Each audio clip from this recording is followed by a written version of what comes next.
Thanks everybody for joining us today for our next Krembil coffee break session. This one is focusing on plain language, another one of our science communication skills.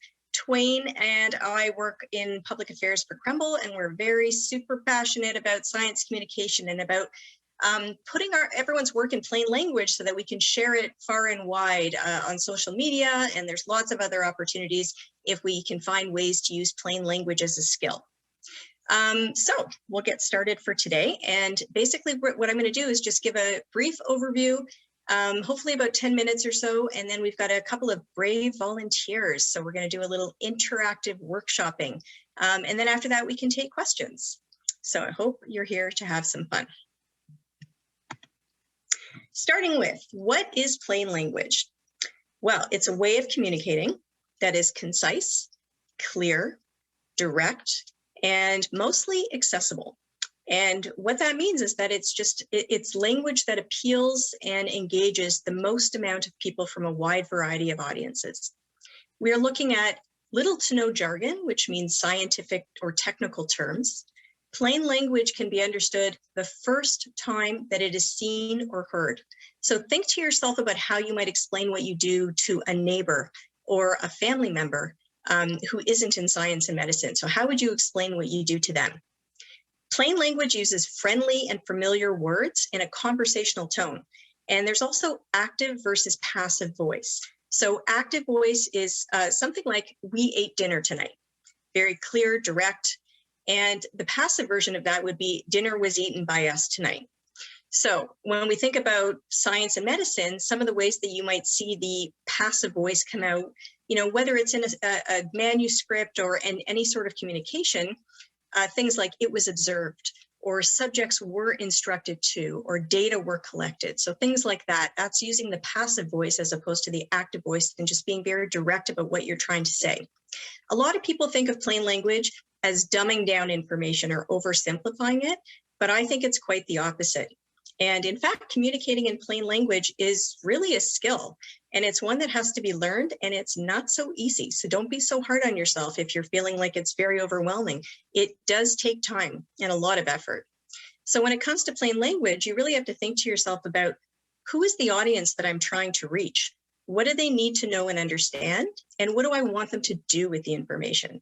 And that's why the audience factor is so important, because whether you're speaking with a patient or a patient's family, to an audience of donors, to the media for an interview, whether you're speaking at a conference, like all of this context is very important when it comes to the type of plain language that you use. And the goal of plain language is really to convey important information easily and succinctly so people can act on it.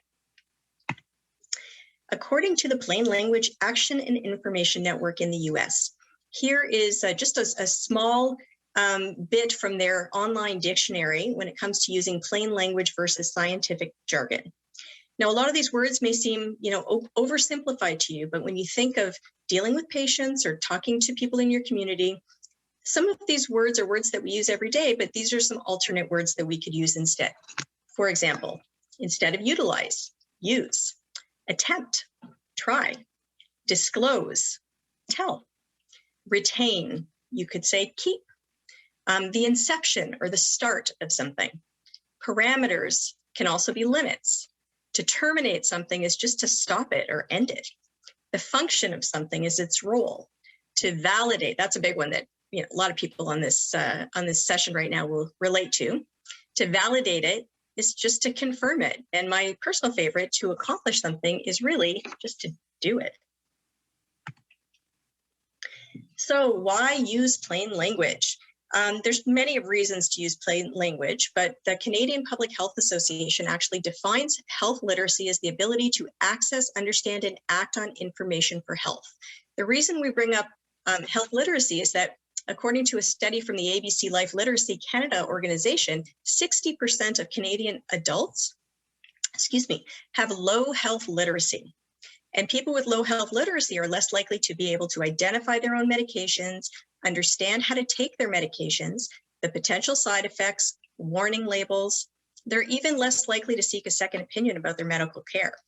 So when it comes to patient care and patient outcomes, using plain language is really, really important.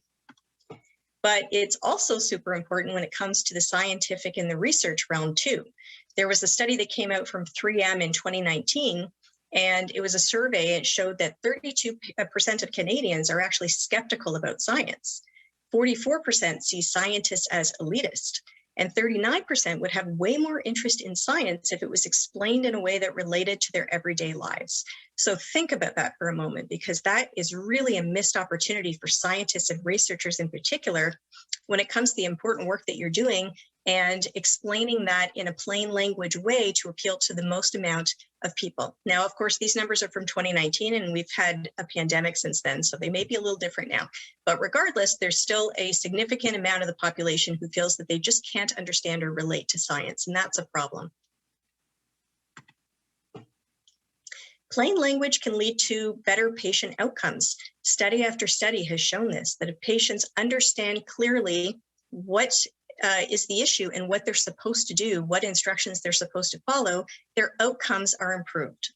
As well, plain language can lead to increased funding. So that could be successful grant applications when you explain something more simply than you normally would, or also potential donor investment. When you're talking and speaking with donors about the work that you do, you have to be able to relate and connect with them.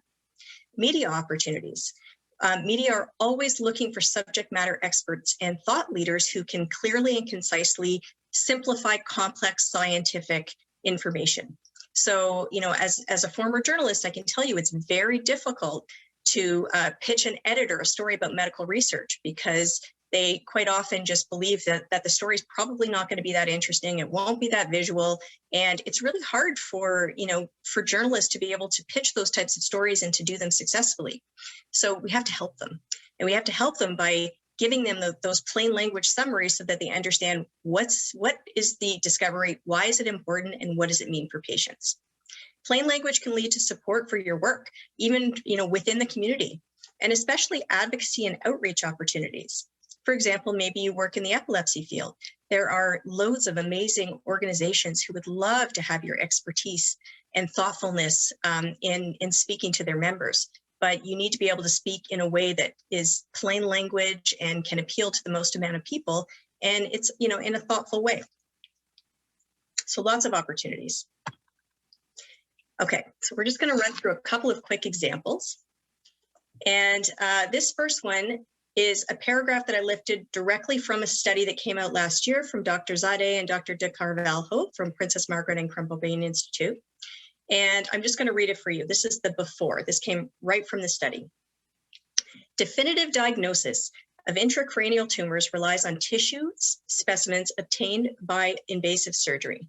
We show that DNA methylation profiles from plasma reveal highly specific signatures to detect and accurately discriminate common primary intracranial tumors that share cell of origin lineages and may be challenging to distinguish using standard of care imaging. Many of you watching right now probably understand that perfectly.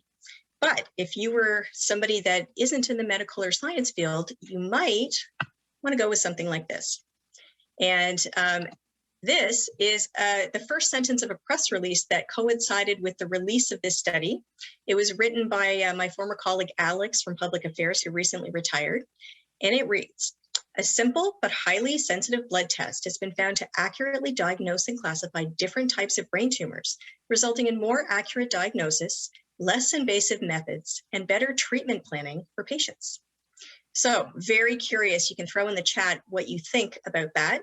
The after still has some terms in it that, some people may not consider pure plain language and may need some explanation, but it's much more simple. It's much more direct. And right away, I understand the impact. Example number 2. This was a paragraph that was sent to me recently, a lay summary that was sent to me recently by a colleague for a project that we're working on. And he has generously and kindly agreed to let me share it today as my before. My research focuses on the epidemiology of osteoarthritis, or OA, one of the leading contributors to pain and disability globally. Since there's currently no cure for OA, research to understand the population and clinical impact of OA and to inform OA prevention, management, and impact mitigation strategies is critically important. Again, nothing wrong with that. Many of us that are watching right now perfectly understand exactly what he means by a lot of the terminology that's used there. However, my 11-year-old daughter prefers this explanation. She told me this morning. 1 in 6 Canadians suffer from osteoarthritis, or OA, a painful form of arthritis where the cartilage cushioning the joint, the bones in the body's joints weakens, leaving them to grind against each other. Since there's currently no cure for OA, it's really important to know who's getting it, how often, and why, so we can learn new ways to prevent, manage, and treat the disease. So again, it's not any shorter in this context at all. It's just that there's some context there, like how big is the problem and what exactly does it mean? You know, a lot of people may not even understand what is arthritis. They've heard the word, but they're not sure of the context. So this is just a couple of examples, again, very subjective when it comes to plain language, but again, one that my 11-year-old daughter thought was pretty cool. So finally, a couple of checklist items to help you keep it simple. Again, this is meant to be an overview today. Use everyday words that people can understand and relate to. Keep it conversational and friendly. Speak in present tense using active verbs and active voice. Very important, because that makes it much more direct. You're not beating around the bush to make your point. You're just saying exactly what you mean. Use analogies and examples wherever you can, because this is a way that helps people visualize and connect with the information that you're trying to get across. Avoid scientific terms and jargon, and especially acronyms, which we're all guilty of, whenever possible. And finally, as I mentioned earlier, just do your best. This could be very overwhelming, and it's not something that you're necessarily taught in the scientific or medical world. You know, when you go to school, you're not taught how to speak in plain language. You weren't. Now, of course, there are courses that you can take, and it's being implemented as part of the curriculum. But it's really important. But don't get overwhelmed. Do your best and do it in baby steps. Don't think that you have to change over overnight. Of course, we're very active on social media, Twain and I, and we do tend to post a lot of information about science communication and tips and tricks, as well as information about the research that we do in brain arthritis and vision. And so that's the quick overview for me on plain language. And now we're going to turn to the interactive portion of our workshop today. We've got a couple of very brave and generous volunteers, including Marcia Correalis. Marcia, are you with us right now? Let's see if we've got Marcia.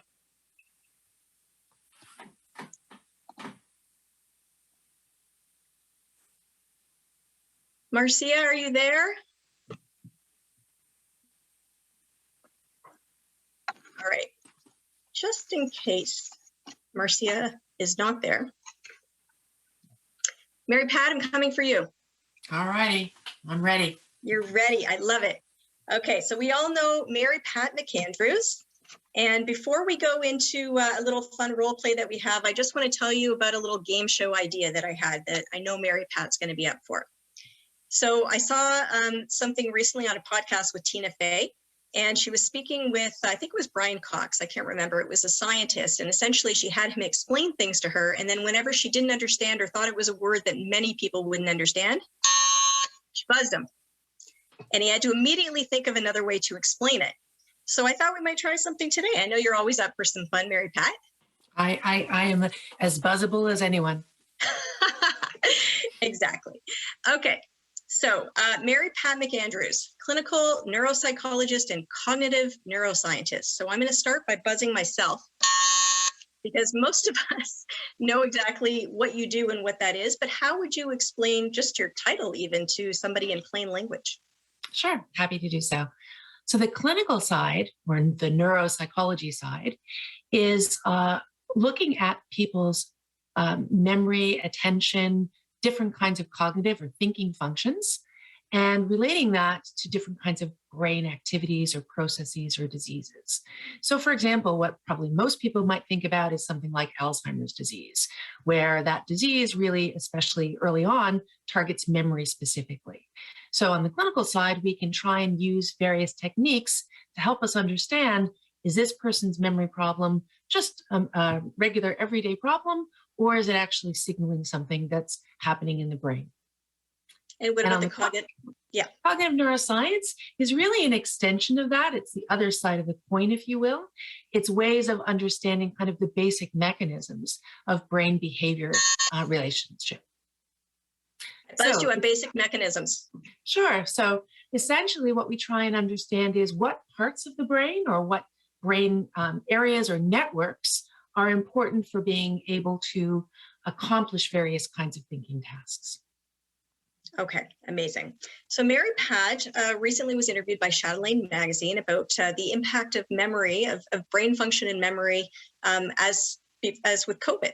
And so we thought we would do a little role play right now where I'll be the journalist and I'll be interviewing Mary Pat, and we'll see how well she can explain to me the impact of COVID on the brain in plain language. Are you ready? I am ready. And again, just to set the stage, this was really not having the disease on the brain. It was how COVID has affected all of us, even Right, without the with disease. brain fog and everything else that we've been experiencing. Everyone's been Yeah. feeling it. Okay, so why don't we start with exactly that? How has the pandemic impacted our brains, especially memory, mood, and cognition? Okay, big question. And of course, I'll start by saying it affects everybody slightly differently. So everybody has different resources in order to cope with the ways in which the way our world has changed affects how we function in it, right? So not cookie cutter, but still, many people have noticed that there is an increase in anxiety and sometimes in depression as well, because our normal routines are upset. So we don't know always how we're going to cope with the next kind of challenge that comes along. We're very social beings. And so for many of us, that not being able to socialize either at work or with friends has had an impact. And so those kinds of changes in terms of our mental state, our ability to cope with those kinds of challenges can sometimes lead to problems in terms of being able to think clearly. Because the emotions and other kinds of brain functions actually interact very directly. Other kinds of thinking functions interact very directly. And then one thing people often say is, well, it's all in your head. And my response to that is absolutely everything's all in your head, right? Your mood's in your head, your thinking's in your head, your attention's in your head. So of course they're going to have an interaction or interplay with one another. Interplay. Well, that one I'll give you. Thanks. What happens to our memories when our days are pretty much the same every day? So explain the whole idea of distinct new memory traces as you describe in the article. Sure, great. So we often talk about memory as just the ability to kind of sit down and reflect on that wonderful dinner we had or the last conversation we had with a best friend. But memory is actually really has an important function for us to be able to thrive and survive and adapt in the world, right? Whether we're a sea slug or whether we're a person, we all have memories of some sort. And so there's two really important things that are two key things to think about is that certain areas of the brain are really important for you to be able to lay down these very distinct traces of events. Okay, so you can tell whether this dinner I had is different from the dinner I had last week, for example, or this patient has a different set of problems than the one that I encountered last week, as opposed to everything being one kind of soup. And in fact, for example, if I went to dinner at exactly the same place or ordered the same freshie meal to be delivered to me by Uber every single day, then I'm not going to be able to pull out one from another. In fact, those parts of the brain we've been able to show through imaging the brain, if you do the same thing over and over, those parts of the brain actually respond less and less to each of those new instances. So they're actually not forming those distinct new memories to help us to separate those things out. And I guess besides the distinct memories, I'll just say the other way in which memory is really important for us to adapt in the world is that the same brain areas and networks that allow us to remember back to our wonderful dinner that we had with our friend last week actually allows us to plan and think about the future. And to assemble new ways of being able to work in the world. So it's not just reflecting on what happened before, but it's actually using those same elements in order to plan for our next event. So again, if we're not being able to use those very appropriately, then even our mechanism, even our abilities to plan for the future are going to be derailed. Amazing. That was great. You're really good at this. I thought I'd be Thank you. buzzing you more, but no, you're an expert. You did use the word function, which of course we use a lot in this world. And one of the alternate words that came up earlier was role. So just as an option for that one. How does stress factor in? Sure. Memory. Yeah. Stress is what I would call a double-edged sword. Or so we need, if we think of stress as a more basic term, might be a technical term, arousal, right? So when we're stressed, we're aroused in certain ways. And we know from many years of studies of humans as well as other creatures that obviously there's a kind of optimal level of stress that allows us to perform at our very best, right? So when we know we're going to have to give a speech, or we know we're going to, have to perform in some way, we all feel a bit of internal stress. And in fact, that's not a bad thing. It actually is a good thing for us. Because if we come in, half-baked, then we're not going to be able to do our very best under those circumstances. But once you hit the top of that curve, then stress starts having a negative impact on our ability to perform, okay? And so the further out you get on that curve, you're starting to forget your own name when you're giving your amazing presentation, right? So, and we've all had those experiences as well, when we've got into a situation where there's really too much stress on us. And under those circumstances, we absolutely fall to pieces. So there's an optimal level of stress. I like to think of it as akin to baby bear's porridge. Too little is bad, too much or too hot is bad, and just that right amount is exactly what we need to be able to perform well. Amazing. So you did use the word optimal that I was gonna buzz you for. What's a word you could use when you mention the word optimal? What's another word you could use? Best level. Yep. Peak level. Perfect. Both great options. So you're really good at this, Mary Pat. Is this something you've put effort into, being able to explain things in a way that is accessible to people? Does it come naturally to you? So I'm not sure it comes naturally, because I'm as guilty as the next person of writing scientific jargon and training myself out of the passive voice.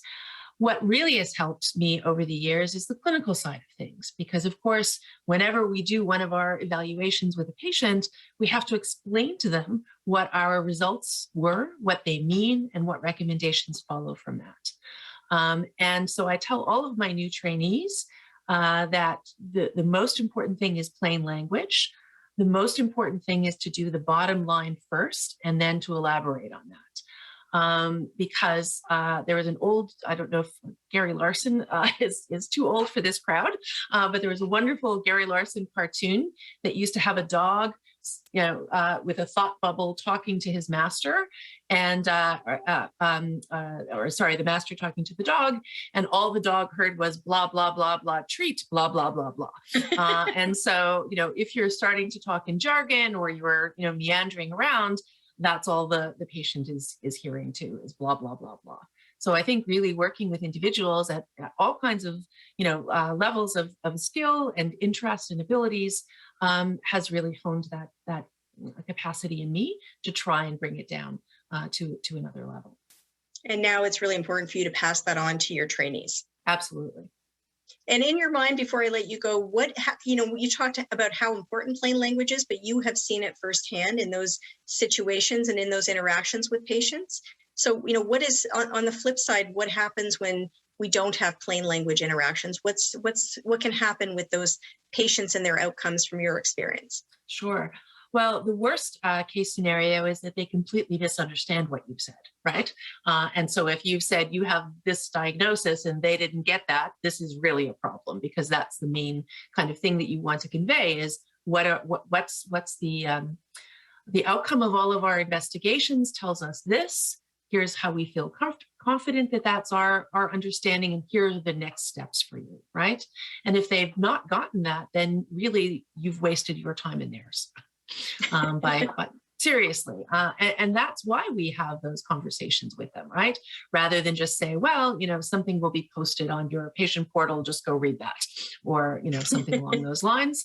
Because and it's really, the other thing we always tell the trainees to do is to do a check-in, right? With, you talk a little bit and then ask them, okay, so what did you get out of that? Or, can you, to make sure that they're really on track with you in terms of the information you've given them, because you don't want to find out at the end of 30 minutes that they've really misunderstood you. So check in periodically just to make sure that you're both on the same page in terms of that.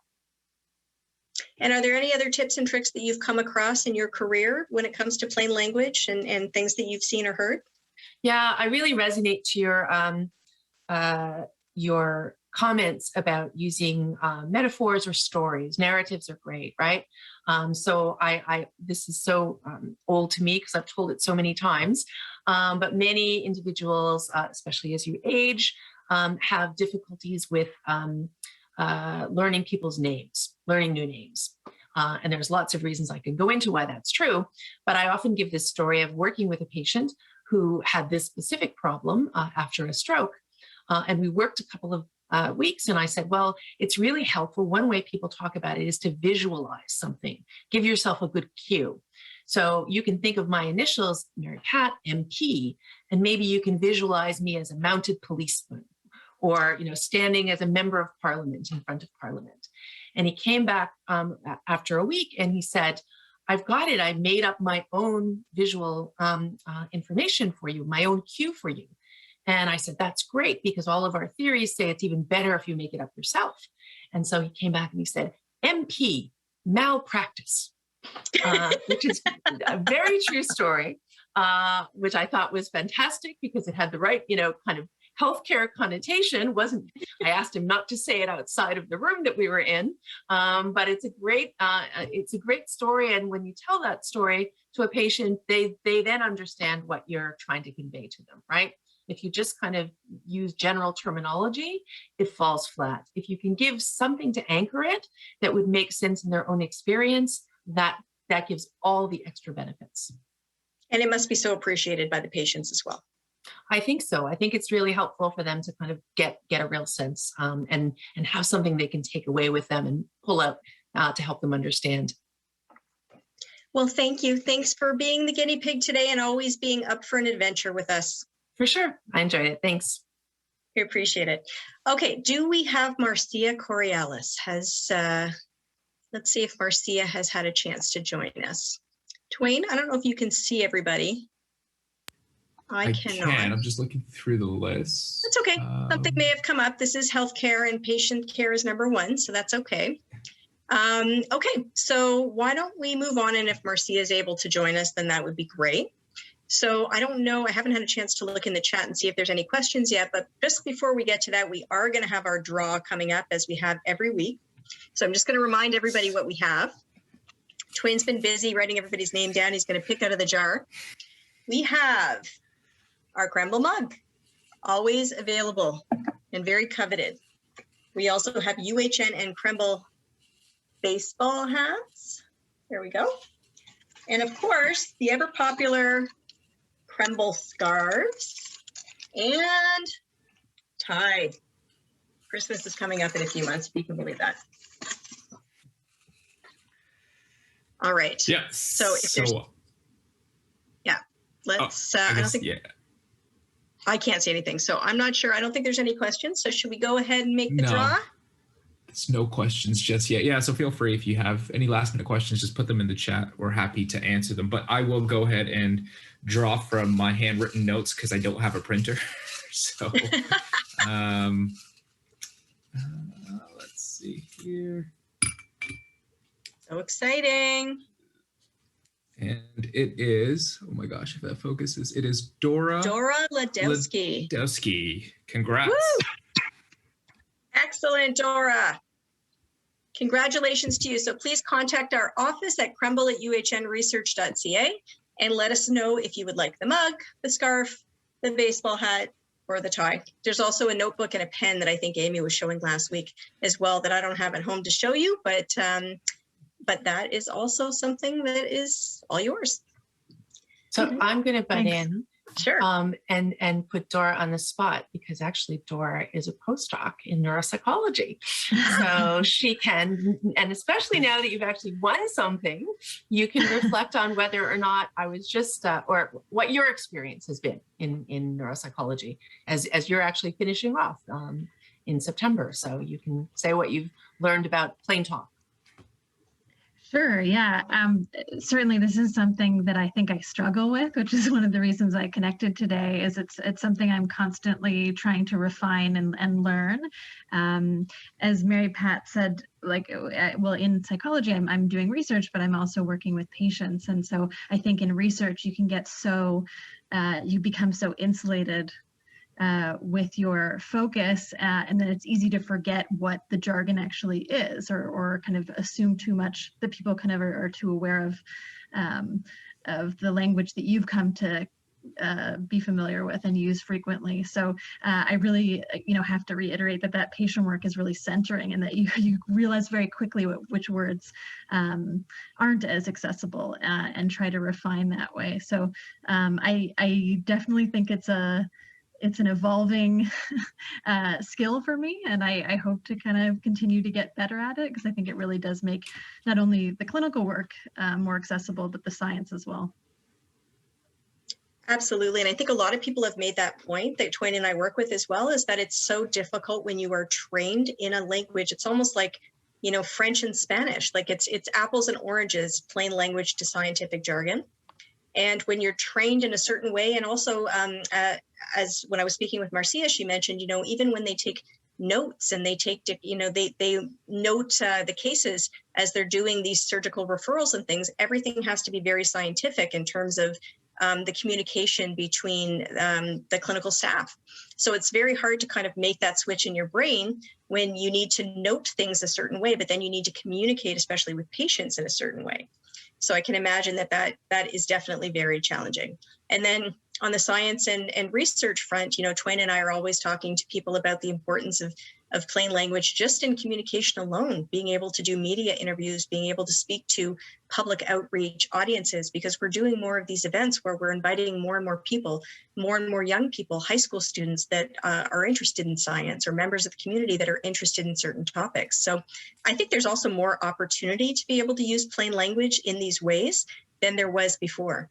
But I do think that there's a real opportunity being missed, especially in science and research, when you're working on this incredibly important work, but outside of the four walls of your lab, or even the building, or even UHN, people don't necessarily know what you're working on or why it's important. So there's the gap that we hope to fill, I think, with some of these sessions in particular, and just with some of our work overall. All right, so Twain, I was actually trying to share that we have, here we go. Yeah. Some upcoming coffee break sessions. Next week, Twain's got video editing. So you want to tell us a little bit about that? Yeah, so that is actually, it is going to be a little technical, like my photo editing session, but it'll be a very high level overview of an editing program that is actually free. So the free program is called DaVinci Resolve. And yes, there are some hardware requirements on your PC, but for the most part, if your laptop can run it, then you can definitely use that to edit together clips, photos, and create content that way. So I'll be going over some of the tools and some of the things that you can do to create quick little video clips that you can share on Twitter, Instagram, and social media that allow you to communicate science, cool findings, and just kind of add a little bit of a different asset, aside from just a photo or anything like that. So that'll be fun next week. And definitely there is also a training manual for DaVinci Resolve. So if you want to have a read through that, it's 400 pages. I don't expect everyone to go through it, but just to have an idea of what to expect and some of the functions that we'll be going over that. I'll also send out a reminder midweek to the people that have signed up with just some instructions and maybe a folder of assets that you guys can follow along as well while I go through some of the tools and stuff. Excellent. So that we have also the Twitter 101 workshop coming up after that, as you mentioned, and graphic design workshop. Okay, I see there's a question from Joanne. Does UHN have any department that can offer plain language editing? That's a great question, actually. I'm not sure. I mean, in terms of public affairs, that's not necessarily that's not a service that we offer regularly. I think it's something that, certainly at your site, it's worth it to check in with your public affairs representative. If they have time, they can certainly help you with one-off projects. But I know that UHN does have a fee-for-service, visual editing department. So I'm actually going to check into that for you, Joanne, and let you know whether there's a service that can be offered fee-for-service. I think possibly. And I noticed that I don't want to put you on the spot, Osai, if I'm pronouncing your name correctly. I know you had some questions about an upcoming project, and you were reaching out to me about potentially volunteering today. So I don't know if that's something that you want to share with us, or something Twain and I can maybe help with. Hi, Heather. Thank you so much for bringing that up. Sure, I'd be happy to share. Would you like me to share the postcards that I sent to you? Yeah, I don't know if you'll be able to share your screen. I'm going to stop sharing mine. Oops, I paused it 1 second. I'm going to stop sharing my screen. You can see if you can share yours. Otherwise, you can maybe just tell us about it. Let's see if I can share. Let me just bring out my documents. Sure. And you want to tell people what it is you're working on? Okay, so we have a program called True North Peer Navigation, and it's a peer navigation program for men with prostate cancer and their families. Essentially, what we do is, so I'm just searching for how to share. Okay. It may not be. Oh, yeah, perfect. Okay. Okay, yeah. So we are essentially what we do is we connect new prostate cancer patients or their caregivers with a peer navigator. And a peer navigator is someone who has experienced prostate cancer already and who we have trained to become a peer navigator. And essentially, we train them to provide support and guidance to new patients. And these peer navigators work one-on-one with patients to help guide them through the prostate cancer journey. So that's a program that we established a few years ago. And more recently, we received a grant to conduct a trial on this program. So it's a pragmatic randomized controlled trial. And essentially, it's the same thing. We'll be connecting peer navigators with new patients, and they'll help guide them through the prostate cancer journey. And so for this trial, we've created some marketing materials. So here, this is our postcard for patients who would like to become peer navigators. And then we created another postcard for patients who would like to connect with a peer navigator. And one of the things that we have trouble with is marketing to this group, particularly men. Men with prostate cancer are in the older category. They're usually above 60 or 65 years old, and they're really hesitant to reach out for help or support. And so support would really be the best term for us. But we're wary of using that term because a lot of men don't appreciate it and find it emasculating. So we're looking for some terms to use to really reach this patient population. So this is the postcard for patients who would like to become a peer navigator. So this is people who have experienced prostate cancer already, have completed the journey and want to help others. This is the first page, and then this is the second page. Mm-hmm. It is a trial, so there are some things that we do need to include. And then I'll just open up the patient one. Can you guys? Okay, perfect. Go ahead. So this is the patient one? Yes, this is the patient one. First page and then second page. Okay, and I'm happy to take. Well, go ahead, sorry. Yeah, no, this is great. So first of all, anybody put in the chat if you have any suggestions, first of all, for words or terms that you think that could resonate with this group.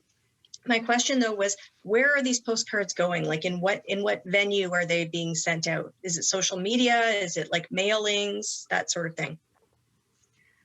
So we will be distributing some in clinic. We'll be asking clinicians or nurses or administrative assistants to pass these out. They'll be in both the prostate cancer clinic, radiation clinics, surgery clinics, or catheter clinics.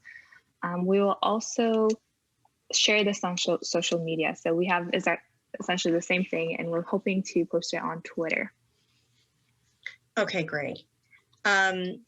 So I guess my first question too is, are you having issues on both ends? Are you having issues finding peer navigators, and as well as those who would want the service? Like on both ends, is it challenging, or do you have a lot of people signing up to help as navigators, but not as many on the uptake side? Yes, it's the latter. So it's harder to get patients to connect with peer navigators, but it's fairly easy to find patients who want to become peer navigators. Right. Okay. So this one is for navigators. Can we go back to the first one for a moment? Yep. And Helen put a comment in saying that you might want to try the following resource to help de-jargonize your writing. And she put a link in there, scienceandpublic.com. So thank you, Helen, very much for that. Thank you so much. Okay. Oh, my apologies. I asked you to go back to the original one, but we want to focus on the one for the patients. Yes, so this is the patient one. Okay. Have you recently completed treatment for prostate cancer? Join a study on peer navigation. So I guess for me, this is, again, it's very subjective when it comes to plain language.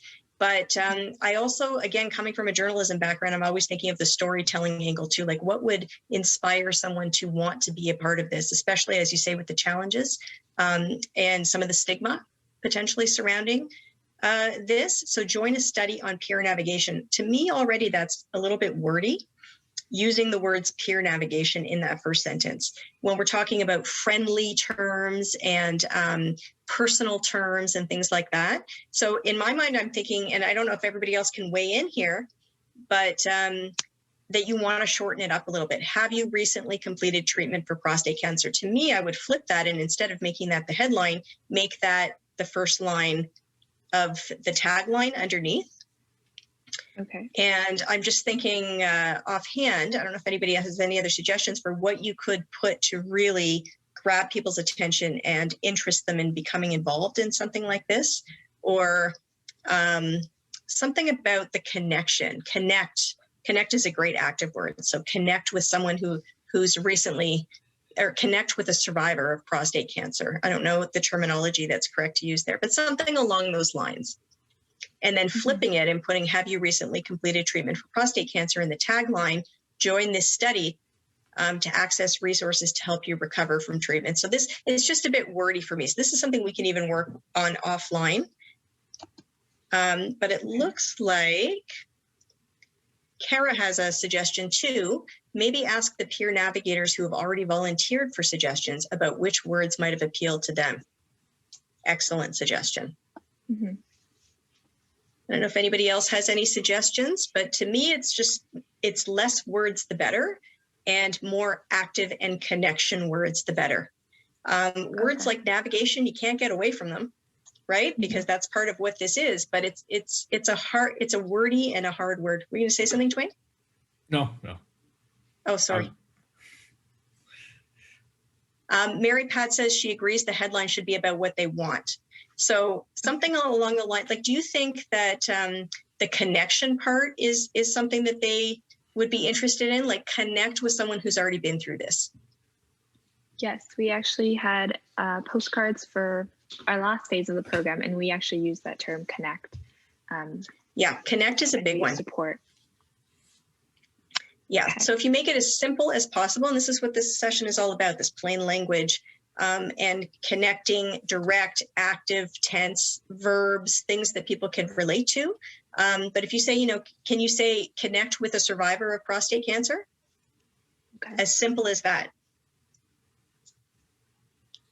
Because if that's something that you can say, then that's something that they would be interested in potentially. Mm-hmm. Okay, sounds good. Yeah, so those are some just quick suggestions off the top of my head. But if anybody else has any suggestions, you can throw them in the chat, or maybe you can even email Osai. If I'm pronouncing your name correctly, I apologize. I'm just going to unmute for a sec. Hi, it's Mary Pat. Just if I can unmute for a sec, because I wasn't sure. What I'm also not sure is the navigation for support, information, or both? Both. Because so it's for both. Okay, because people might want want information, they might want support, etc. So if you kind of allow them to know they get both, which I agree with Heather, peer navigation in our minds covers that, but probably not in theirs. Okay. Mary Pat, you may remember a conversation that we had when you were initiating a study, and we went back and forth without going into details. We had this exact conversation, and so about plain language and about terms that make sense to us in the healthcare and the medical and scientific world, but really, when you think about it, are not terms that are friendly. And so sometimes that's the easiest way, I think, to think of plain language as friendly conversational versus, okay, I have to say do instead of accomplish. You don't, like you have to use common sense when it comes to this as well. But it's more about being open and being friendly and being accessible and making the information accessible to other people as well. So I think that, you're definitely on the right track, but I think that less is more. And again, I'm happy to work with you offline because this looks like really interesting. The other thing I was going to say before we leave is just that this looks like a really unique program. Like it really looks like something that could be very impactful. So connect into that and connect into the emotion of it as well, which is hard, as you mentioned, for the population that you're dealing with. But I think the suggestion to reach out to some of the survivors that are now peer navigators is a great one because they'll give you that insight as well. Okay, thank you so much, everyone. The program is brilliant. Excellent. Okay, so I think we're going to let everybody go. Thank you so much for joining us today, and we hope you have a great weekend, and we hope that you sign up for next week's session, and then we have 2 more after that. Thanks again, everybody. We love your feedback, so please reach out anytime and let us know how you're enjoying these sessions. Take care. Have a great day and a great weekend.